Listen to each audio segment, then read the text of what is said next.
After 29 years, the Mission Impossible franchise has finally come to an end with Mission Impossible: The Final Reckoning. This is going to be a spoiler and spoiler-free review. Probably spoiler-free first and then spoilers. And then I'm going to have one more movie review today, and then tomorrow, Tuesday, the day after Memorial Day, I'm going to have a ranking of all 8. So Mission Impossible is probably my favorite action franchise. It has 8 movies. 5 of them are 5 stars. 2 of them are 4.5. One of them is a 3. And I think most people can probably figure out which one that is. But and Tom Cruise is one of my favorite actors. So it's safe to say that this was probably my second most anticipated movie of the year, behind Superman. And I've been hearing a lot of discourse and like people saying that it's not as great. I mean, people still rate it highly. I did see a review where someone gave it 2 stars, and I read it, and it was stupid. But this is one of the 5-star movies. I don't want to spoil which number it's gonna be, but it's gonna surprise a lot of people. I don't really have anything bad to say. But like the action is great. I think that Tom Cruise just every movie seems to find a way to up the ante, and all like he just went for it and it paid off. The characters, I think all the characters are great and stuff. I know some people aren't as big on the entity, but I like the approach they took, the AI and stuff. And like it's 3 hours long. So was Dead Reckoning, but both of them like fly by. Like they are quick. All these movies except for the second one, like are quick watches. Second one, I don't like it as much, and it feels a little bit slower. But Tom Cruise just he knows what he wants to do. He knows what he wants to deliver, and he does it.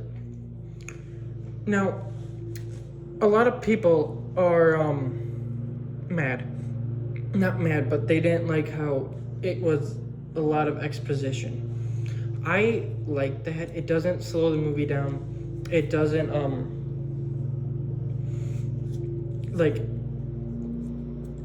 it doesn't take away from the movie. Sorry about the noise. It doesn't take away from the movie at all. And I think that the 3-hour runtime really does help with that.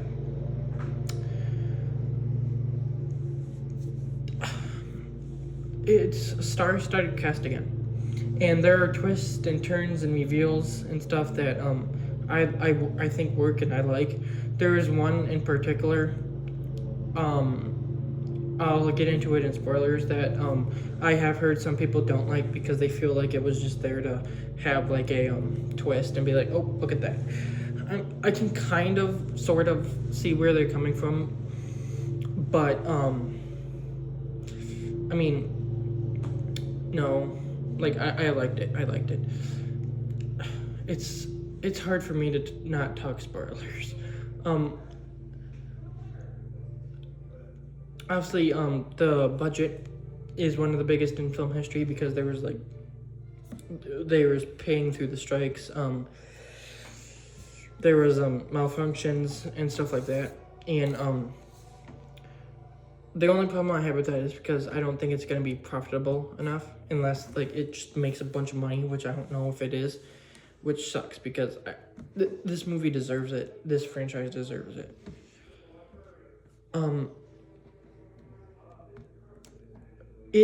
It ties all the movies together in like a really, really good way. And like there's one in particular I can think of that I'll get to that was really cool. And I don't know if that's gonna make the movie like even better for me or not. I think it has just a little bit, even though I already thought the movie was perfect. It involves Mission Impossible 3, and I'll get into that. But like all the tie-ins and everything are just great. And there's the returning character from the first movie, which isn't a spoiler, he was in the trailers and stuff. But it's the guy from the vault who like Ethan Hunt broke in, and we didn't know what happened to that guy. He comes back in. There's this whole plot with him, what he's been up to the last 30 years. And like when him and Hunt interact and Hunt tells him who he is, you expect the guy to be mad. I don't really think that this is a spoiler.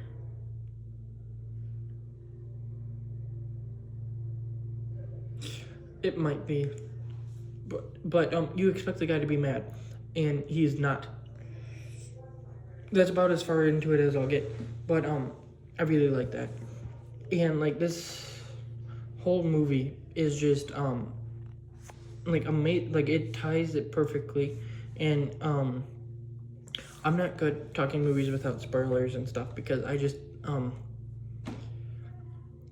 like that's what movies are to me, is like what happens in it. So the last little thing I'll say before, the only issue I could say I have with this, even though I have it at 5 stars, it's not going to change, and it's not a big issue, but the only issue I have is that the ending feels almost like it was it was a good ending, and it did pay off a lot of stuff, and I liked it, but at the same time it doesn't have like, because Tom Cruise wants this to be the final one. He said it's the final reckoning for a reason, but it doesn't close out like on the note that we're done. The okay, we're getting into spoilers now. Spoilers from here on out for Mission Impossible: The Final Reckoning. The ending is great. Like Ethan Hunt just like sees the people who were on his team the whole movie. They kind of just like nod at each other, and then Grace gives him the USB that has the entity, which in and of itself I actually really like that, because the whole like these two movies, like everyone but Hunt has been like, we can use it for good, we can use it to do this, and Hunt's like, no, we need to destroy it. And even Grace, like in this movie, was kind of like, what if we take it and we use it? Because she's like, you will know what to do with it, but what if we take it and use it? And he's like, no, it's too dangerous. And she kind of fought with him the whole movie, so her giving it to him, I really like that. But then he just like looks at Benji, smiles, and walks off, and that's the end. No words. Like I don't even think the last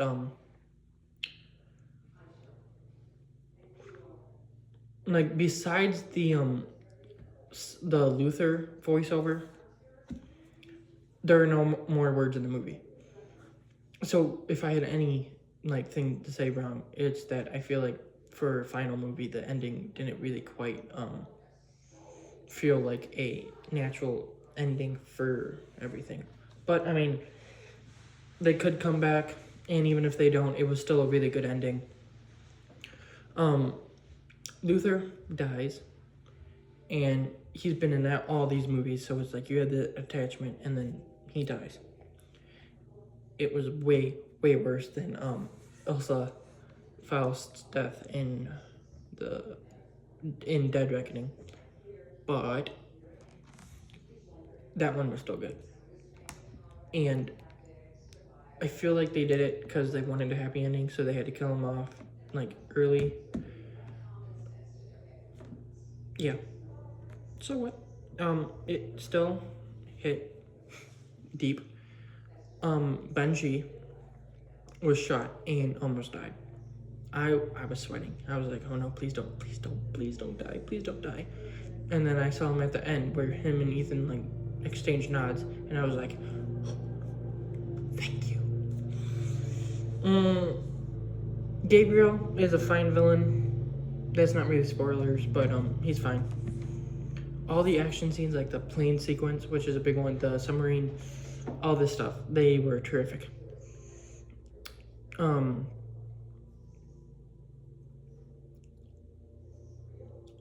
Cruise just knows how to deliver like fun movies. The plot, I know some people don't like it, and like some people don't like the entity and stuff. I do like the entity. I don't have a problem with it. I really don't. I don't. But I can kind of see why some people might.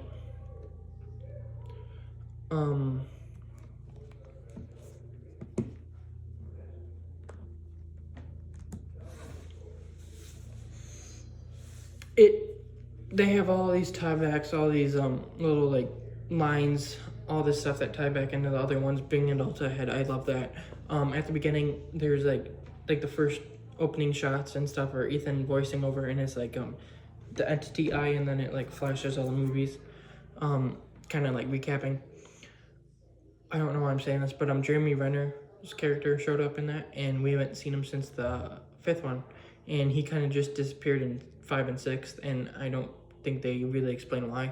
So it was nice to see him again, even though it's a glimpse and it's not even a like uncredited role because he didn't show up to film, but I liked it.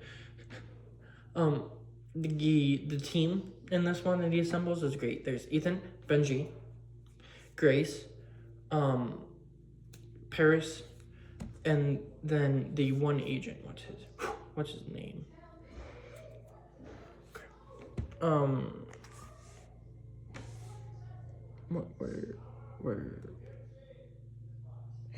I'm sorry, one second. Oh, Diaz. Hopefully I'm pronouncing that right. Him. I like his character. I like them all. I think that the team in this is really, really solid. And like they just they know how to make movies that people will watch.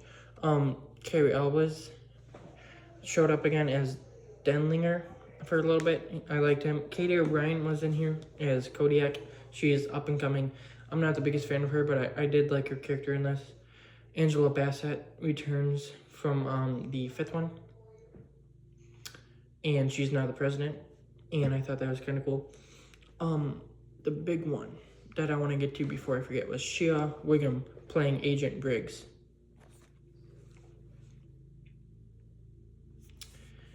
And we learn that he is Jim Phelps' son from the first one, the bad guy. Now, I have not seen the TV show that this was based on. This whole series was based on. I have not seen it. So but the people who have Jim Phelps was the main character, and when they made him a bad guy, I know a lot of people didn't like it, but I mean it was accepted. This is the character I was talking about, who he was revealed to be someone's son. And some people just feel like they had it there to have it there. And yes, they didn't really go much farther with it after it is said, but I did like it. I thought it added more to his character. Grace is a pretty good character, and I feel like after these two movies, she has had way more development and way more like character growth than she did in Marvel. And that's coming from someone who loves Marvel, who loves the movies she's in. She has way more development in these. And I feel a big part of what makes these movies so good and the characters so good is that Tom Cruise is big on like the chemistry. No, not the character development, the chemistry. I don't even know what I was going at. The chemistry with everyone, I think, comes from Tom Cruise being like from what I've heard and everything, and like with the cast and everything. He's such a nice guy on set, and I feel that shows in the movie where like everyone just has chemistry with him because he's a nice guy. The action, there's not as much in the first 90 minutes, and then he jumps into the water, gets in the submarine and stuff, and from that point on, there's a good ton of action.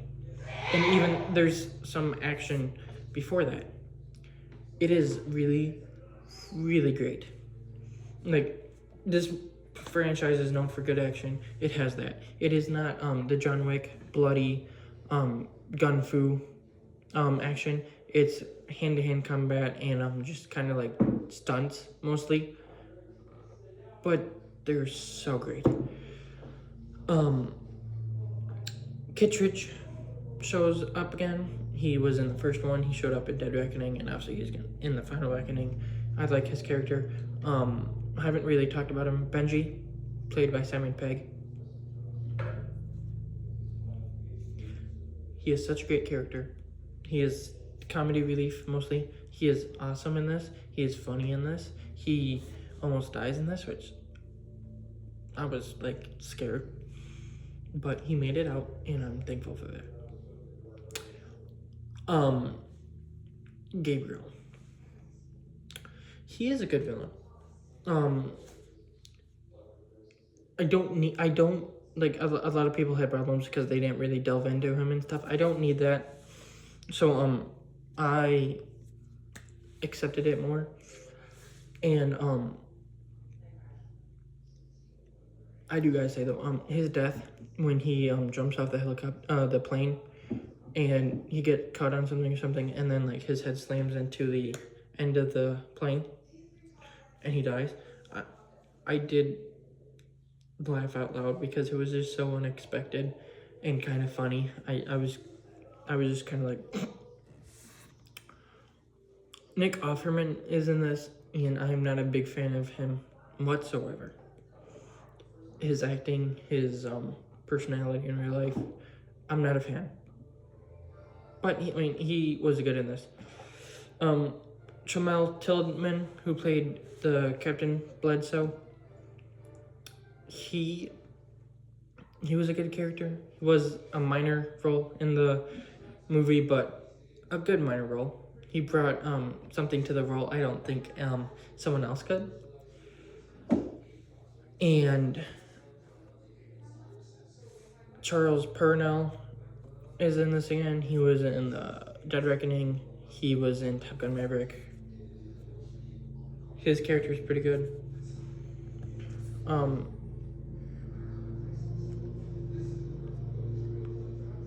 Stephen Oyoung is in it. And I don't know if a lot of people know who that is, but I bring him up because he voiced Mr. Negative in the Spider-Man PS4 game. So I kind of had to bring that up.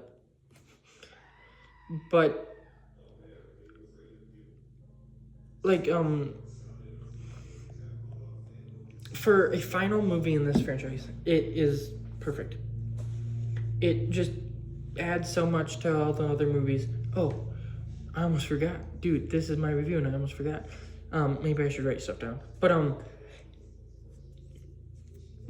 so it is explained in the movie that the entity was basically created because Ethan Hunt gave Philip Seymour Hoffman's character the rabbit's foot in the third one.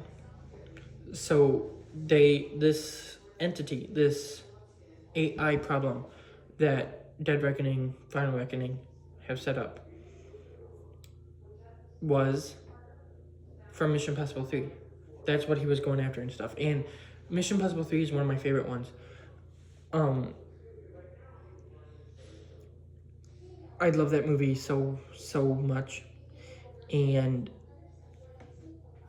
I think that it just added so much to that movie, having that tie-in, because now every time I watch it, I'll be like, there's the start of it. Do I wish this franchise could go on longer? Yes. Yes, I do. But you do run the risk of it getting, like Fast and Furious, where it just goes way too, cheesy and like going in space and stuff like that. So, I mean, you do run the risk of it, so I get why they're stopping. And Tom Cruise probably doesn't want to be doing all of this. He still wants to do it, I know that. But I don't think he wants to be doing like everything he has been. But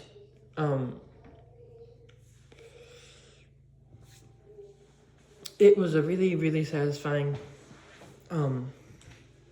movie, satisfying ending to this incredible action franchise.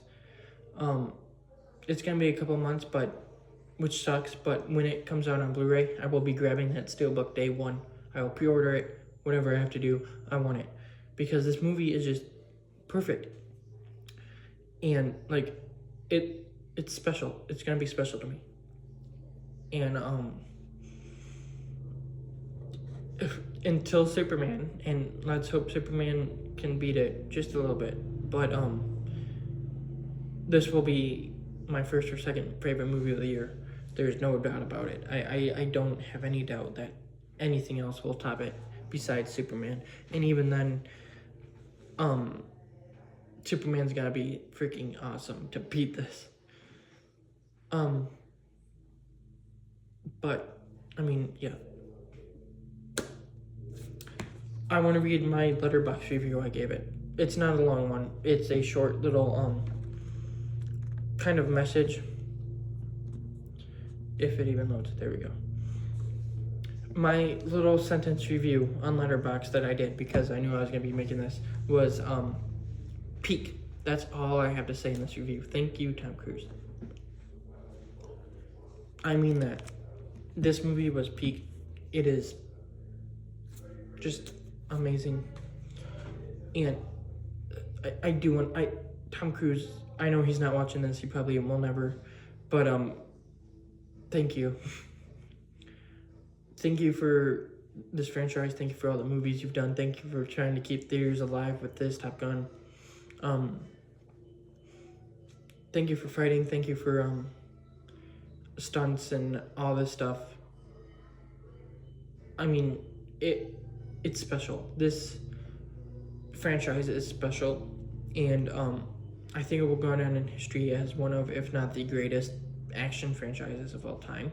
It will go down in history for me as my favorite action franchise of all time, and I will watch it 2, 3, maybe even 4 times a year.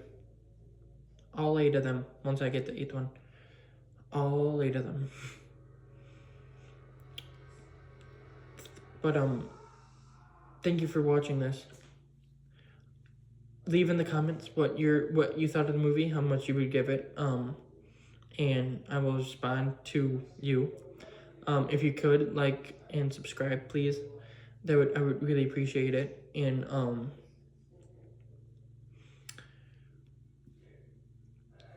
I do have videos planned for the future. I am starting a new job, so it's gonna be kind of difficult to have a schedule, so I'll try and get the videos out as soon as I can. But thank you for watching. If you watched this movie, I hope you really enjoyed it like I did, and I will get this started uploading, and then movie review for Fountain of Youth. Thank you.